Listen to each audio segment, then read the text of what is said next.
अस्सलाम वालेकुम। Following viewers, आपका वीडियो लर्निंग चैनल में खुशामदीद। आज हम जो है वो MTH 405 की असाइनमेंट नंबर 1 के बारे में डिस्कस करेंगे, जो कि हमें पता है लेक्चर नंबर 1 से लेकर 10 तक है। और इसके टोटल मार्क्स जो है ना वो 10 है, और ये इसकी लास्ट जो डेट है सबमिट करने की वो 29 है। हाँ जी। और ये कुछ इसकी इंस्ट्रक्शन है, इसको आपने जो है ना वो माइंड में रखना है और उसके बाद इसको सॉल्व करना है। वो कहता है please read the following instruction before attempting the solution of this assignment. यानी कि असाइनमेंट का सोल्यूशन लिखने से पहले ये इंस्ट्रक्शन आपने अपने माइंड में रखनी है।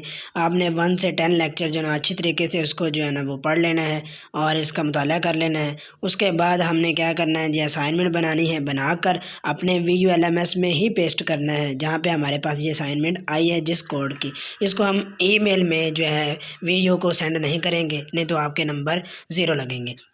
उसके बाद आपको पता है ये जो असाइनमेंट है ये तभी एक्सेप्ट होगी जब आप इसको डेट से पहले सबमिट करेंगे, यानी कि 29 के बाद करेंगे तो आपके लिए ये 0 नंबर जो आपको मिलेंगे और ये आपकी असाइनमेंट शुमार भी नहीं होगी। ठीक है, तो असाइनमेंट जब आपने लिखनी है तो आपकी आईडी ऊपर होनी चाहिए फर्स्ट पे। ठीक है, और साथ में आपने जो है ना आईडी लिख के उसका असाइनमेंट नंबर 1 कोड भी, और उसके बाद क्वेश्चन टाइप करना। क्वेश्चन टाइप करने के बाद फिर आपने उसको अच्छी तरीके से जो है ना उसका आंसर लिख के जो आपके पास सैम्बल्स एंड इक्वेशंस आएंगी वो आपने यूज़ करनी है। और एक और बात आपने ध्यान में रखनी है वो ये है कि आपने MS वर्ड फॉर्मेट में ही इसको सबमिट करना है, यानी कि MS ऑफिस में बनाना है और फॉर्मेट हमारा MS वर्ड ही होना चाहिए। और एक और बात ये है कि आप ये असाइनमेंट जब सबमिट करेंगे ये ग्रुप असाइनमेंट नहीं होगी, यानी कि 4-5 बंदे जो है ना मिल के एक असाइनमेंट बना लें और 4-5 ही अपने LMS में वही सेम सबमिट कर दे तो वो आपको 0 मार्क्स मिलेंगे। ये अलग अलग हर एक बंदे के अलग असाइनमेंट होनी चाहिए और वो उसको खुद ही अपने VULMS में सबमिट करेगा। ठीक है, तो हमारा जो क्वेश्चन नंबर 1 है इसमें वो क्वेश्चन देता है कि जी हमारे पास जो ग्रुप है उसमें हमारे पास जो एलिमेंट्स दिए हैं 1 है, -1 है, उसके बाद 1 - 1 j i के माइनस के, ये हमारे पास जो है ना ग्रुप एलिमेंट्स हैं। और कहता है where the symbols satisfy the relation, और इसका रिलेशन भी हमारे पास उसने बता दिया है। जैसे कि हम मल्टीप्लिकेशन करते हैं एक को पहले के साथ, फिर एक को दूसरे के साथ, फिर एक को तीसरे के साथ, इसी तरीके से उसने ग्रुप डाटा में जो एलिमेंट्स हैं उसके रिलेशंस आगे लिख दिए। और जब आई को आई से मल्टीप्लाई करेंगे तो आई स्केयर होगा, साफ ज़ाहिर है। जे को जे से मल्टीप्लाई करें जे स्केयर होगा, और के से के मल्टीप्लाई करेंगे के स्केयर्स होगा। और ये जो स्केयर्स हैं वो इक्वल हमारे -i के, और बाकी जो आई जे वो इज इक्वल है के जे के इज इक्वल टू आई। ठीक है, ये हमने ग्रुप में पढ़ा था।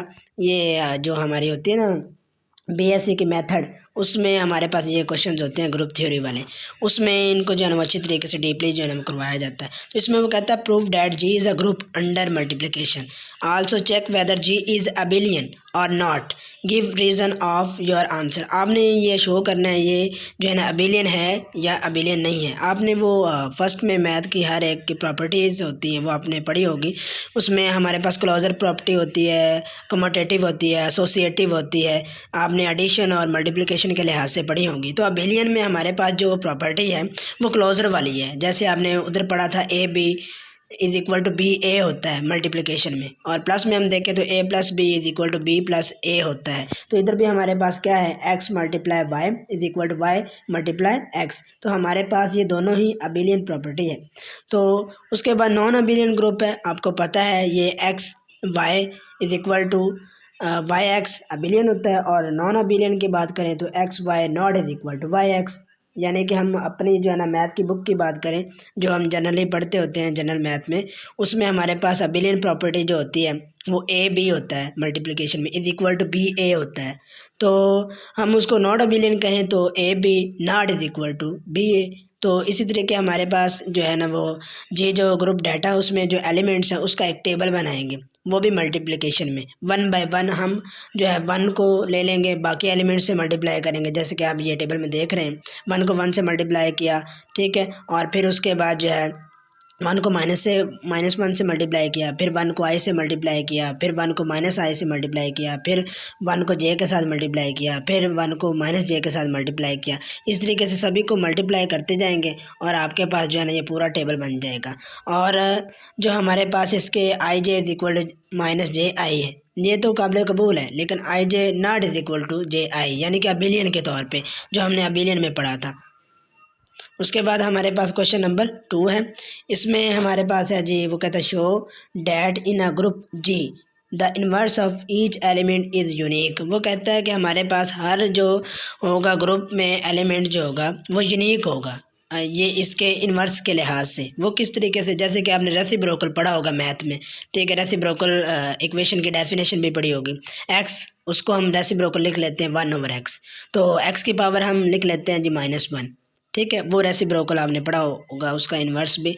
जैसे कि आप जो है ना ये मैट्रिक की जो होती है 9th क्लास की जो मैथ है, उसमें आपने 1.6 उसमें वो होता है क्रैमर रूल्स वगैरह, ठीक है। उसके साथ वो इन्वर्जन मेथड होता है, यानी कि इन्वर्स मेथड। उसमें आपने पढ़ा है कि ए का inverse is equal to adjoint of A divided by A का डिटर्मिनेंट, या उसको मॉड बोलते हैं। तो वो उधर आपने उसका इन्वर्स पढ़ा है, तो वो थोड़ा सा इसके रिलेटेड तो है, लेकिन ये ग्रुप थ्योरी में है, वो दूसरा है। ये ग्रुप थ्योरी में थोड़ी सी मुनासिबत उसके साथ है, मैंने आपको समझाने की कोशिश की। इसमें हमारे पास जो है ना ग्रुप थ्योरी की तरह इसको जो है ना वो डिफ़ाइन करना है। जैसे कि अबेलियन है, उसमें हमारे पास a x y is equal to है वाई एक्स, यानी कि आपस में मल्टीप्लिकेशन। इसमें जी मल्टीप्लाई एक्स है इज इक्वल टू ई के बराबर, आइडेंटिटी फंक्शन के बराबर होगा, एक्स मल्टीप्लाई जी के बराबर होगा। यानी कि इसमें हमारे पास आइडेंटिटी फंक्शन यूज़ होगा, और इसको यूज़ करते हुए जैसे ये हमारे पास consider the element y multiply g multiply x, तो हमारे पास वो क्या है, g multiply x is equal to identity function. अब इन दोनों की जगह पे ई जो है ना इसकी जगह यूज़ हो जाएगा, और आइडेंटिटी फंक्शन से हम जो है ना लेफ्ट हैंड साइड और राइट हैंड साइड से इसका जो है ग्रुप थ्योरी वाला, और ये हम इसी तरीके से इसका इन्वर्स जो है वो शो कर सकेंगे। और लास्ट पे हम बता देंगे फ्रॉम इक्वेशन नंबर 3 एंड 4, इससे हमारे जो है ना लेफ्ट हैंड साइड और right hand side so prove हो जाएगा y is equal to x, so G has a unique inverse in a G, hence prove हो जाएगा कि y जो है वो x के इक्वल है। ये हमने इसी तरीके से प्रूव कर सकते हैं कि हमारे पास आइडेंटिटी फंक्शन होगा। तो उम्मीद है कि आपको समझ आ गया होगा। ये 2 क्वेश्चन थे हमारे असाइनमेंट के। तो मेरी वीडियो अच्छी लगी हो तो मेरे चैनल को सब्सक्राइब कर दें और बेल आइकन को दबा दें, ताकि मैं नई वीडियो जब बनाऊँ तो आप तक बआसानी तक पहुँच जाए।